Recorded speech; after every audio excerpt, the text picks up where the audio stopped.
नमस्कार, मैं हूं चरण सिंह राजपूत और आप देख रहे हैं द न्यूज़ 15 बिहार। क्या कांग्रेस ने बिहार में भी अपने दम पर चुनाव लड़ने की पूरी तैयारी कर ली है? क्या कांग्रेस बिहार में लालू प्रसाद यादव के दबाव से बाहर निकल रही है? क्या कांग्रेस बिहार में दलित वोट बैंक के दम पर चुनाव लड़ेगी?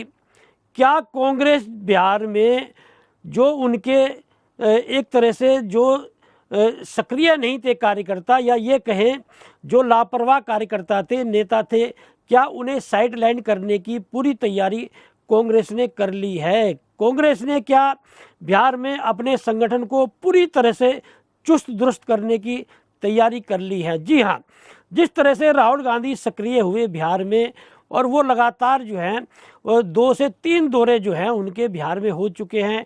मल्लिकार्जुन खड़गे जो राष्ट्रीय अध्यक्ष वो भी जा चुके हैं। कृष्णा अल्लावरू को उन्होंने प्रभारी बनाया है, जो तेज तर्रार नेता माने जाते हैं कांग्रेस के। और जिस तरह से ये कहा जा रहा था कि बिहार में जो है अखिलेश प्रसाद सिंह जो हैं, जो प्रदेश अध्यक्ष कांग्रेस ने बना रखे थे, प्रदेश कार्यकारिणी भी नहीं पूरी बना पाए थे। जिलों में जो जिस तरह से उन्होंने संगठन बनाया था, जिलाध्यक्ष बनाए थे, एक जातीय सामंजस्य नहीं देखा जा रहा था। और ये कहा जा रहा था कि कांग्रेस जो है वो दलित अभियान तो चला रही है। जिस तरह से गृह मंत्री अमित शाह ने राज्यसभा में बयान दे दिया था कि भाई अंबेडकर अंबेडकर कहना फैशन हो चुका है, इतनी बार भगवान का नाम लिए होते तो 7 जन्म सुधर जाते। उसके बाद में जो है तमाम दलों ने भले इसे मुद्दा बनाया हो, लेकिन कांग्रेस ने जो है संविधान सुरक्षा को लेकर, बाबा साहब अंबेडकर के सम्मान को लेकर एक बड़ा अभियान छेड़ दिया।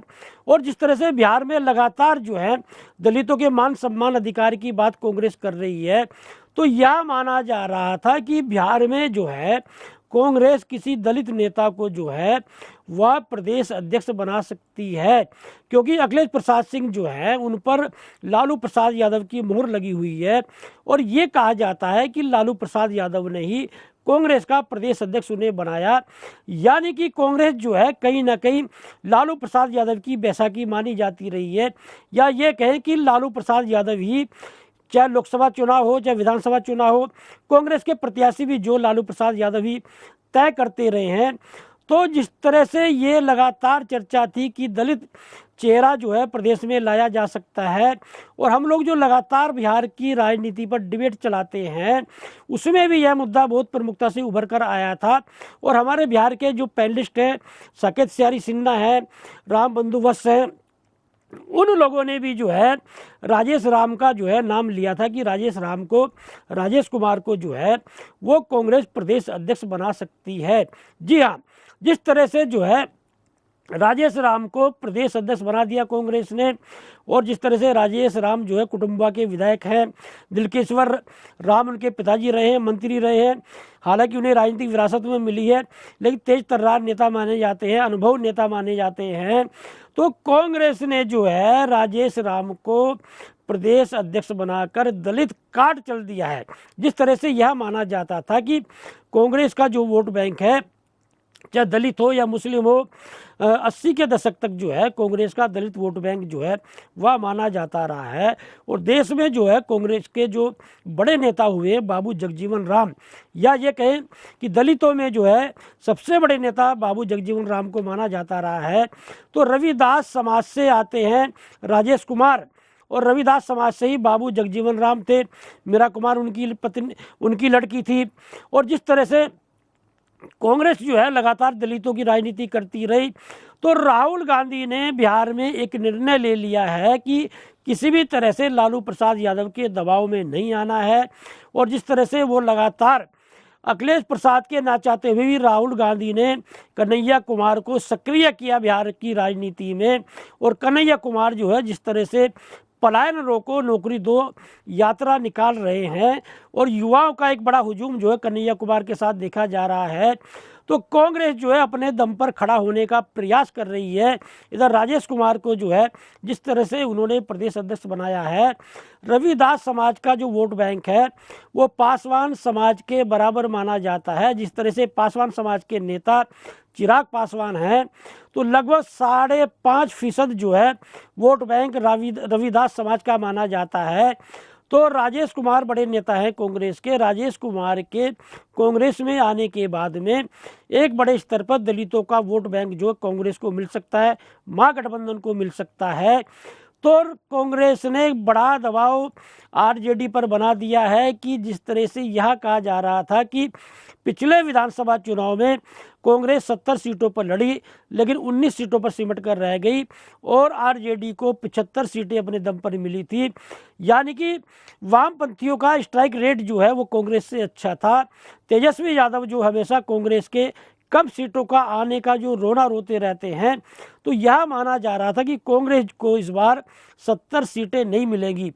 लेकिन जो खेल राहुल गांधी ने बिहार में खेला है, जिस तरह से समीकरण उभर कर कांग्रेस के पक्ष में आ रहे हैं, जिस तरह से कांग्रेस के प्रभारी जो है कृष्णा अल्लावरू वो लगातार ताबड़तोड़ बैटिंग कर रहे हैं और उन्होंने कह दिया है कि सदाकत आश्रम के चक्कर काटने से नेता नहीं बनेंगे, नेता काम करने से बनेंगे। जो कार्यकर्ता काम करेगा उसे आगे बढ़ाया जाएगा।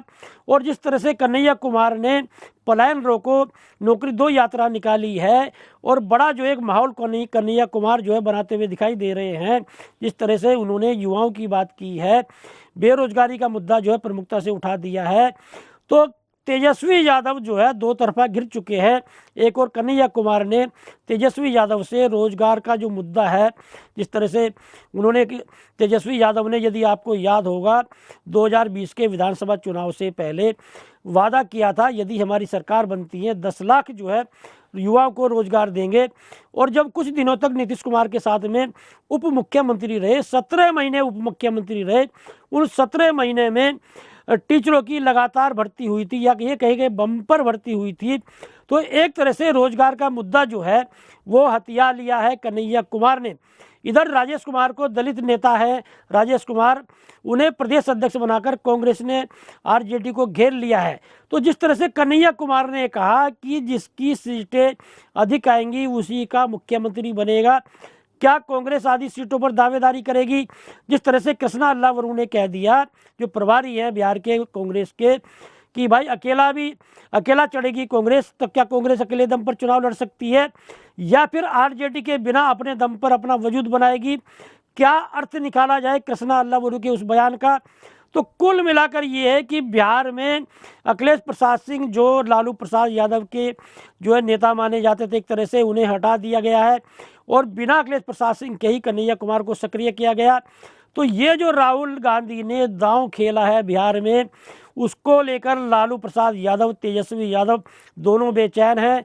लालू प्रसाद यादव कतई नहीं चाहते थे कि कन्हैया कुमार जो है वो बिहार की राजनीति में सक्रिय हों, पप्पू यादव कांग्रेस से सटे। और जिस तरह से आपने पिछले दिनों देखा होगा, लोकसभा चुनाव में पप्पू यादव की पार्टी का जो है वह विलय तो करा दिया लालू प्रसाद यादव ने कांग्रेस में, लेकिन चुनाव नहीं लड़ने दिया कांग्रेस से, खुद भी जो है अपनी पार्टी से भी टिकट नहीं दिया। निर्दलीय चुनाव लड़े पप्पू यादव। शिकस्त खानी पड़ी लालू प्रसाद यादव को जब बीमा भारती को पूर्णिया से उन्होंने चुनाव लड़ाया। ऐसे ही जो है कन्हैया कुमार जब बेगूसराय से चुनाव लड़े थे 2019 में, भारतीय कम्युनिस्ट पार्टी से कन्हैया कुमार दूसरे नंबर पर रहे थे। हालत खराब कर दी थी गिरिराज सिंह की और आरजेडी खिसक कर तीसरे नंबर पर पहुंच चुकी थी। यही वजह रही कि लालू प्रसाद यादव, पप्पू यादव और कन्हैया कुमार को तेजस्वी यादव के लिए असुरक्षा मानते हैं। तो लालू यादव की इस दबाव को दरकिनार करते हुए राहुल गांधी ने जो ये दांव खेला है, लालू प्रसाद यादव की क्या प्रतिक्रिया होती है, लालू प्रसाद यादव का क्या रुख होता है, और जो दलित कार्ड जो है राहुल गांधी ने खेला है इन विधानसभा चुनाव में, राजेश कुमार जो है जो प्रदेश अध्यक्ष बनाए हैं कांग्रेस ने, वह क्या गुल खिलाते हैं।